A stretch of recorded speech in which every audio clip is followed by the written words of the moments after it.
Hello everyone. तो हम आज बात करने वाले हैं पावर स्टार पवन सिंह जी और हरियाणा का डांसिंग क्वीन सपना चौधरी का एक बहुत ही बेहतरीन वीडियो सॉन्ग के बारे में बात करने वाले हैं, जो कि काफ़ी बवाल वीडियो सॉन्ग बनाया गया है और इसे रिलीज़ किया जाएगा बहुत ही जल्द। आप लोगों को देखने को मिलेगा क्योंकि इसका मोशन पोस्टर आ चुका है और इसका टाइटल रखा गया है लहंगा लहक जाए, जो कि आपको स्क्रीन के ऊपर दिखाई दे रहा है, जो कि काफ़ी बवाल इसका टाइटल रखा गया है। और वीडियो में है पवन सिंह जी और सपना चौधरी जी, जो कि हरियाणा का डांसिंग क्वीन है और काफ़ी बेहतरीन डांस करती है।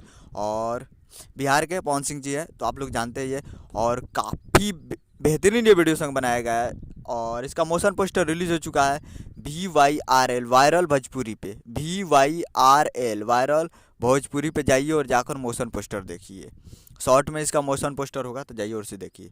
और वीडियो सॉन्ग का टीजर जल्द ही रिलीज़ किया जाएगा तो हम आप तक अपडेट पहुंचाते रहेंगे। उम्मीद करें वीडियो अच्छा लगा, चैनल को सब्सक्राइब करें। मिलता है अगले वीडियो। जय हिंद, जय भोजपुरी।